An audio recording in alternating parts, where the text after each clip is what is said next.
Dans cet épisode de Mes Bricolos, on va découvrir ensemble le nouveau Nothing Phone 3A qui a un parti stylistique surprenant, énigmatique. C'est très intéressant. En tout cas, maintenant, je peux comprendre le parti pris de Nothing qui a toujours été le même. C'est essayer de se différencier sur un marché très concurrentiel. Je veux dire, quand on est entouré de Samsung, iPhone, Google avec la gamme Pixel, j'ai envie de dire, bon, ben voilà, tu fais ce que tu peux et le seul moyen, c'est d'essayer d'avoir un parti pris stylistique, une approche de design, parce que technologiquement, de toute façon, tu peux pas les concurrencer, donc c'est la façon dont tu vas combiner cette technologie, mais c'est surtout ton approche, ergonomie, c'est-à-dire à la fois au niveau de l'OS, mais aussi au niveau du produit, quelles sont les innovations, quels sont les petits éléments qui vont te distinguer, si tu veux, sur le marché de la téléphonie mobile. Et Nothing est plutôt bon là-dedans, c'est-à-dire moi je trouve que depuis le début et surtout dernièrement, c'est une marque que je suis parce que quand on fait du design comme moi professionnellement, c'est intéressant de voir quelle est leur approche, comment ils se démarquent, quels sont les choix qu'ils font. Et encore une fois, ils nous ont fait une vidéo vraiment très intéressante où les designers eux-mêmes qui ont dessiné l'objet, qui ont pensé l'objet, parlent du produit. Donc ça c'est très intéressant, on voit les dessins, on voit tout. Mais il y a un choix stylistique qui est quand même assez énigmatique, qui va nous permettre, si vous voulez, de parler de la loi de Gestalt. Donc vous allez voir, on va découvrir tout ça dans cet épisode de Mes Bricolos, mais c'est absolument passionnant. Donc on se retrouve tout de suite en couleur pour découvrir tout ça ensemble. À tout de suite les amis. Salam alaikum, bienvenue à tous dans ce nouvel épisode de Mes Bricolos, épisode numéro 25 de la saison 5. Et comment vont mes bricologistes préférés? Comment ça va les amis? J'espère que vous avez passé une merveilleuse semaine. Moi ça me fait toujours très plaisir de vous retrouver. C'est notre petit rituel hebdomadaire. Chaque mercredi à 17h GMT, je publie un nouvel épisode de Mes Bricolos.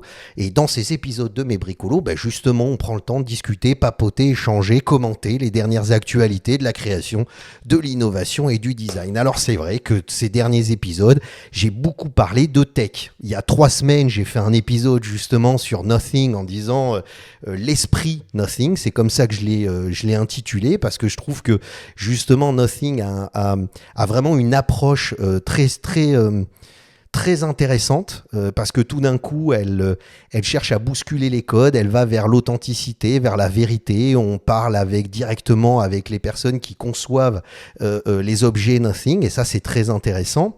Et puis la semaine dernière j'ai parlé de l'Apple iPhone 16e qui lui aussi est très intéressant puisque c'est le produit qui se veut abordable sans concession. Et finalement le Nothing Phone 3A, c'est un peu le même principe. C'est-à-dire, dans la gamme Nothing, vous avez 2 téléphones. Vous avez aujourd'hui qui sont commercialisés, qui sont disponibles. Le Nothing Phone 2 et le Nothing Phone 2A. Alors, bien sûr, vous avez la version avec un écran un peu plus large, le Nothing Phone 2A+. Mais déjà, le Nothing Phone 2 et le Nothing Phone 2A, ce sont les 2 téléphones, si vous voulez, de la marque Nothing. Le Nothing Phone 2 qui sera remplacé par la 3e génération là, dans les prochains mois, qui lui est, si vous voulez, le flagship, le produit qui regroupe toutes les technologies, le produit de pointe. Voilà, donc pour une clientèle exigeante. Et vous avez donc le Nothing Phone 2A qui est la version abordable. Et ils ont décidé dans leur calendrier de sortie des nouveaux produits de présenter la version abordable avant de présenter leur flagship, donc la nouvelle génération Nothing. Donc ils se sont intéressés et ils nous ont proposé une vidéo pour annoncer la sortie du Nothing Phone 3A qu'on a sous les yeux. Et c'est très intéressant de voir leur approche, de voir comment ils ont conçu l'objet et comment ils l'ont dessiné. Et on voit tout de suite qu'ils se distinguent. C'est-à-dire, il y a un côté, donc, ils jouent sur la transparence, ils jouent sur la possibilité de découvrir les éléments techniques de l'objet. Donc, on est sur un objet très technique avec les vis apparentes. Enfin, c'est un produit qui a pour ambition tout de suite et qui met tout le monde d'accord en termes d'émotion qu'il suscite, c'est voilà, on est devant un produit de pointe très technologique avec une approche c'est assez intimidant comme produit. C'est assez intimidant. Et d'ailleurs, ce qui est surprenant, c'est que ça se distingue, si vous voulez, de la version du Nothing 2A qui avait une bouille un peu plus sympathique. C'est-à-dire là, on a une bouille un peu comme un robot qu'on pourrait avoir dans, je sais pas moi, dans la guerre des étoiles, tu vois, un petit robot sympa, mignon, attendrissant, qui est moins, si vous voulez, qui donne moins l'impression d'être devant un objet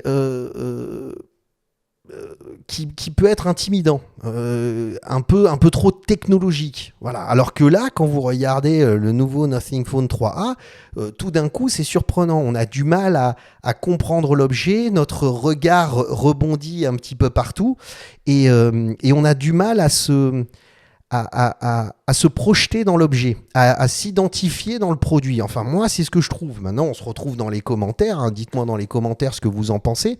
Mais moi, c'est le sentiment que j'ai eu.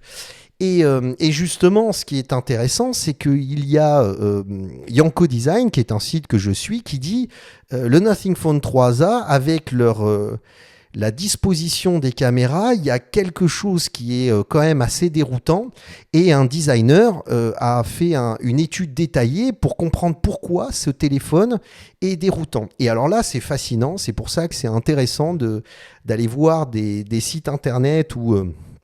moi, que je peux vous relayer dans ces épisodes de mes bricolos, étant moi aussi professionnel et exerçant le métier de design depuis maintenant quasiment 20 ans, ce qui est intéressant, c'est qu'on a une lecture un peu différente, c'est-à-dire on n'est pas dans une description du produit comme vous pouvez voir dans d'autres chaînes YouTube tech, où ils vous parlent plutôt des processeurs, des machins. Ok, bon ben voilà, c'est toujours un petit peu la même chose, c'est un peu redondant, mais là on se pose la question plus sur l'approche. L'approche en termes de produit, en tout cas en termes de logique de design et de produit qui est commercialisé, et justement les points qui peuvent être justement des points intéressants et d'autres qui sont assez sur lesquels il faut s'attarder parce qu'il y a vraiment une question à se poser, et notamment au niveau de la disposition des optiques. Alors là, si vous regardez les optiques, on voit tout de suite quand il dessine cet élément géométrique, on comprend qu'il n'y a aucune ligne qui se tient. Et il va même plus loin, c'est-à-dire quand il commence à faire des combinaisons des calculs sur les différentes dimensions de chaque optique et de chaque élément, parce que la partie supérieure, là, cet élément-là qui fait 10,7 mm, c'est le flash, si vous voulez. Donc on a 3 optiques avec un télescope et on a le flash. Alors je comprends, ils ont rajouté une optique supplémentaire, donc il fallait disposer les éléments et trouver un bon ajustement de ces différents modules. Et comme le télescope, il prend plus de volume parce qu'il a besoin de plus d'éléments d'optique, forcément, on est obligé de repenser complètement l'objet et de donner plus de place au télescope qu'aux autres optiques. Mais cela dit, quand on essaye de le comprendre, même l'optique principale qui se veut être le nouvel optique, c'est pas l'optique principale, mais c'est le nouvel optique, n'est même pas centré sur la partie circulaire du produit qui encadre, si vous voulez, les différentes optiques. Donc c'est comme si vous avez un élément principal, on va le voir plus ici, d'accord ? Donc vous avez l'élément principal qui caractérise la zone d'optique qui est en elle-même quasiment le seul élément qui a cette géométrie et qui permet de comprendre que là, c'est la zone où on traite les différentes optiques. Après, on se rend compte qu'on n'a pas les mêmes dimensions, on se rend compte que rien n'est centré, on se rend compte qu'il n'y a même pas d'alignement entre les différentes optiques, on se rend compte que même la disposition de l'élément circulaire qui contient les optiques n'est même pas centré par rapport au téléphone. Donc si vous voulez, c'est vrai que tout d'un coup, quand on commence à faire ce travail de détail sur la position, sur la géométrie, si vous voulez, des optiques, on commence à comprendre pourquoi on est mal à l'aise avec ce téléphone. Pourquoi on a du mal à le comprendre. Et alors là, on va arriver, et c'est bien parce que dans cet article de Yanko Design, je le mettrai en lien dans la description, il parle des lois de Gestalt qui sont des lois sur la façon dont le cerveau humain comprend la géométrie, les formes. Et alors, on va regarder rapidement, il y a toute une page Wikipédia sur les lois de Gestalt et justement avec différentes illustrations sur différentes géométries pour vous expliquer que le cerveau peut voir soit 2 visages, soit un vase, par exemple ici complètement sur la gauche, là-bas, là, tout au fond. Je ne sais pas si vous voyez ma souris bouger. Mais voilà, donc ça, ce sont les lois de Gestalt. Et quand je vais sur DeepSeek, je vais un peu sur DeepSeek parce que c'est intéressant de travailler avec une autre IA. Les lois de Gestalt sont des principes issus de la psychologie et de la perception développée au début du XXe siècle par des chercheurs allemands. Ces lois décrivent comment le cerveau humain organise les éléments visuels pour donner du sens à ce qu'il perçoit, en privilégiant une interprétation globale plutôt qu'une somme de détails. Et là, on est complètement dans le Nothing Phone 3A et la problématique qu'on a avec la disposition des optiques. Leur idée centrale est le tout est plus que la somme de ses parties. Donc en fait, même si les optiques en elles-mêmes peuvent avoir une logique et une certaine disposition, qui a été initié par le travail des designers et par les règles, enfin par les contraintes techniques des différentes optiques, finalement, nous, quand on prend le produit, on privilégie le tout plus que la somme de ses parties. Et donc, dans les différentes lois de Gestalt, vous avez la loi de la proximité, la loi de la similarité, la loi de la continuité, le bon tracé. Quand on regarde le schéma qu'a fait justement dans l'article Yanko Design sur l'alignement des optiques, c'est vrai qu'on peut se poser la question. La loi de la clôture, la loi de la symétrie, bien évidemment, la loi du fond et de la forme, la loi de la simplicité.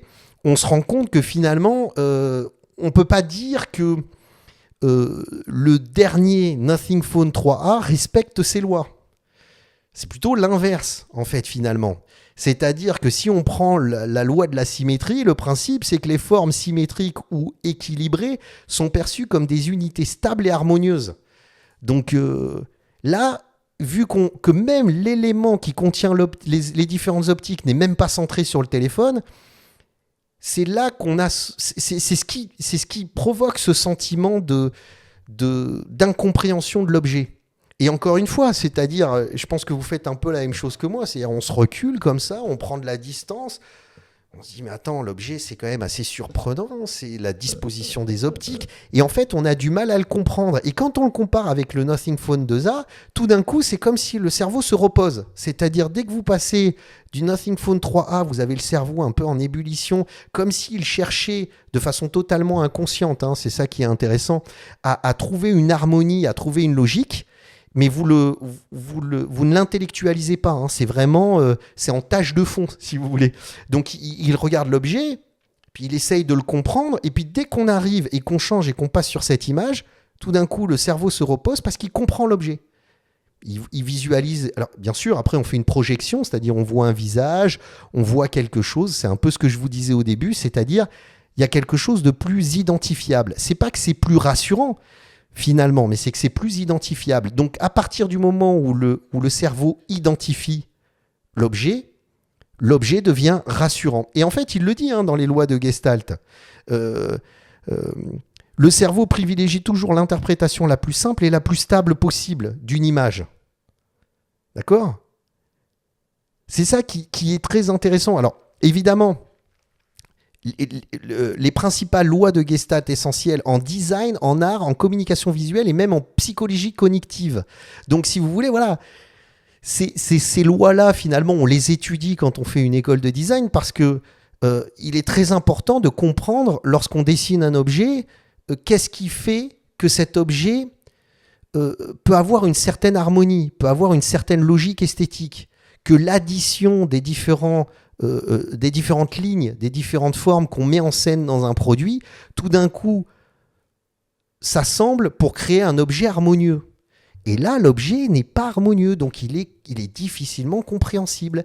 Et alors, ce qui est surprenant, c'est pour ça que je vous dis, allez voir cette vidéo. Moi, je suis abonné à la chaîne Nothing, et allez voir cette vidéo de présentation du téléphone, ce qui est, je vous dis, ça n'arrive jamais. J'ai fait un épisode entier en parlant de l'esprit Nothing et en disant c'est génial parce que les mecs ils nous montrent les dessins, les différentes recherches qui sont faites autour du développement des produits et quand on est designer c'est passionnant, mais je pense que quand on est consommateur on a cette notion de proximité avec la marque.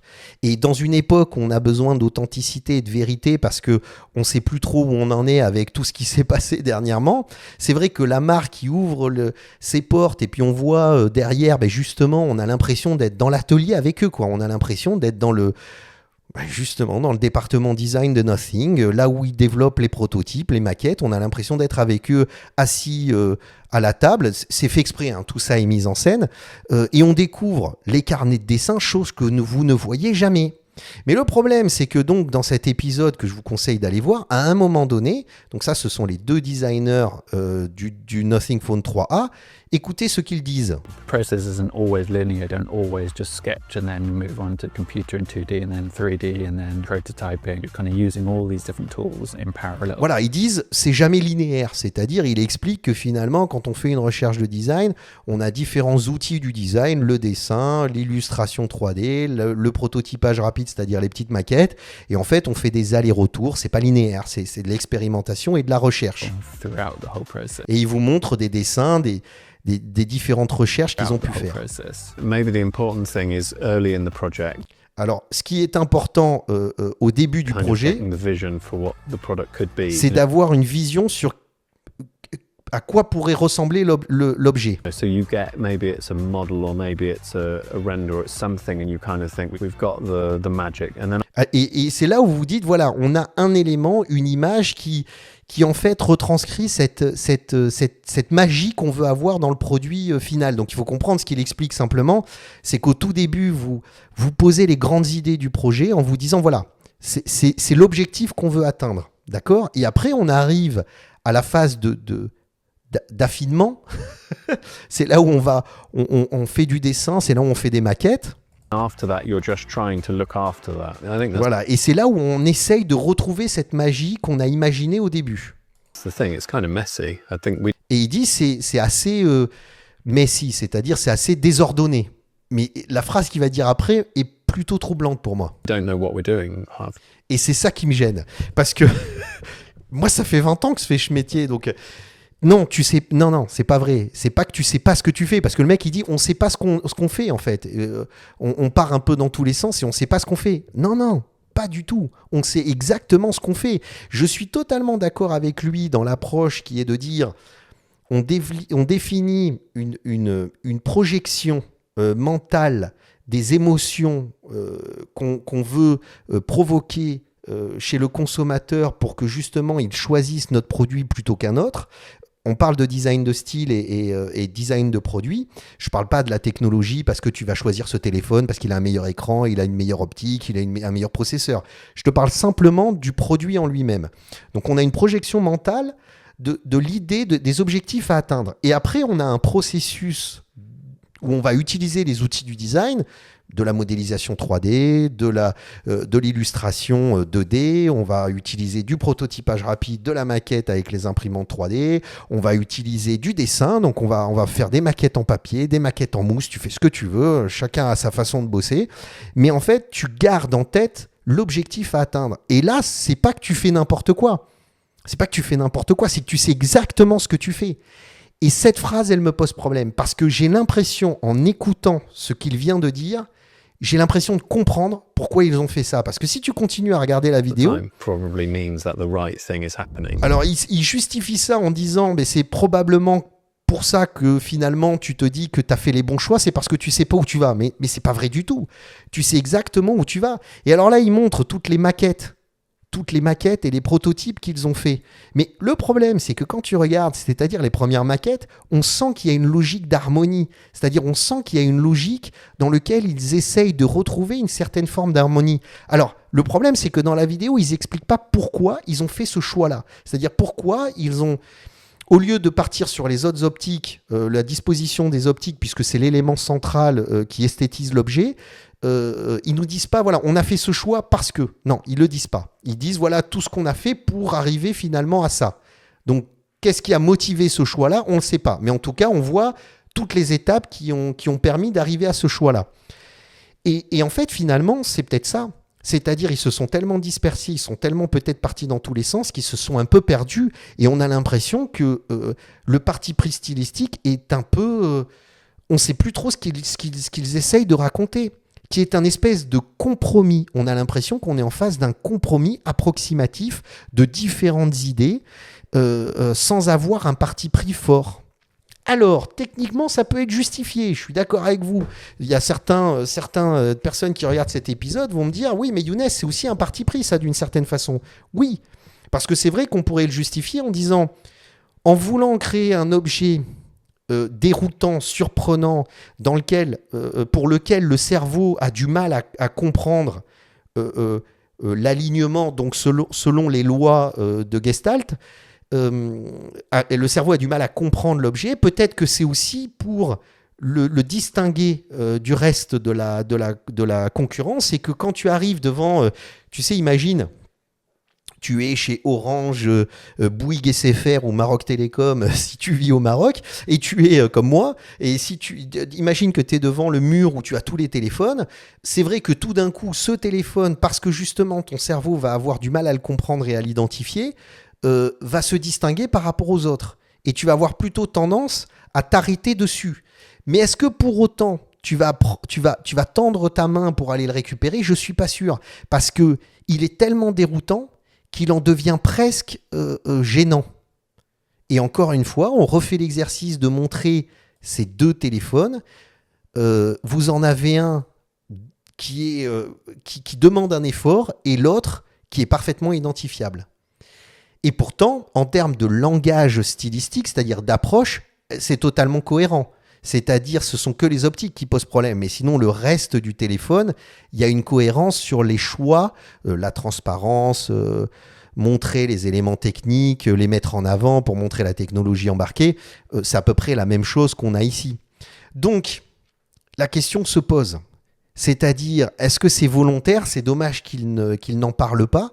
Je sais que mes vidéos ne font pas assez de vues parce que Nothing s'intéresse beaucoup à ce que disent les autres dans l'analyse des produits, et souvent font des vidéos en disant « Tiens, il y a tel spécialiste tech qui a parlé de Nothing Phone, donc on va essayer de lui répondre. » Et c'est là où je trouve que cette marque est hyper intéressante et super surprenante. Mais en l'occurrence, je pense pas que mes vidéos fassent assez de vues pour qu'ils s'arrêtent sur ma...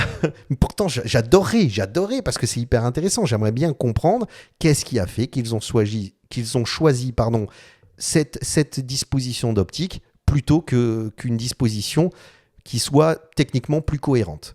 Et je vous conseille encore une fois d'aller voir cet article, parce que cet article fait vraiment, et c'est celui, parce que j'ai eu ce sentiment, et en préparant, en me disant, j'ai vraiment envie de parler de ce téléphone parce qu'il y a quelque chose de surprenant dans ce téléphone, et au moment où j'étais en train de faire ce travail d'analyse pour comprendre pourquoi ce téléphone, il y avait quelque chose qui me gênait dans ce téléphone, je tombe sur cet article de Yanko Design. Je vous le mettrai en lien dans la description, vous verrez.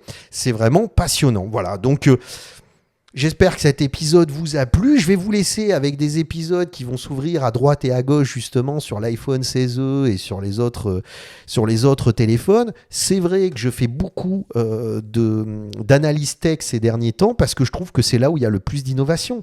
Je fais toujours mon travail de veille tous les lundis quand j'arrive dans mon studio de design à Marrakech. Je regarde ce qui se passe dans le monde du design de meubles, du design, si vous voulez, d'espace, et je trouve que c'est pas si... Il n'y a pas beaucoup d'actualité. J'arrive pas à trouver un produit ou différents produits. J'avais l'habitude de faire des épisodes, mes coups de cœur, avec une présentation de projets de designers plus dans l'ameublement, dans l'espace, ou ce genre de choses, dans des petits produits du quotidien. Mais je trouve qu'il n'y a pas grand-chose qui se passe en ce moment, et les seuls produits pour lesquels j'ai cette envie de le partager avec vous et de faire ce travail d'analyse, c'est finalement les téléphones qui sortent. On a eu l'iPhone 16e, on a eu... si vous voulez, justement le Nothing Phone 3A. Donc voilà, c'est ce que je trouve intéressant. Donc j'espère que cet épisode vous a plu. Comme je vous ai dit, je vous laisse avec des épisodes qui s'ouvrent à droite et à gauche. C'est le moment de cliquer dessus si vous voulez continuer à consulter ces épisodes de mes bricolos. Abonnez-vous, partagez, cliquez sur la petite cloche. Encore une fois, Google, YouTube, non que faire de mes vidéos, puisque je ne rapporte pas d'argent. Je publie ces vidéos du Maroc, donc ça n'a absolument aucun intérêt pour eux. Donc je suis très très rarement mis en avant. sur la chaîne YouTube pour des personnes qui pourraient être intéressées par ça. Et le seul moyen de se tenir au courant de l'existence de ces épisodes de Mes Bricolos, c'est de le partager à vos amis et de les encourager à s'abonner. Voilà. Donc j'espère que cet épisode vous a plu. Vous pouvez encore cliquer sur ma petite tête si vous voulez vous abonner. Et nous, on se retrouve la semaine prochaine pour un nouvel épisode de Mes Bricolos. Slama à tous.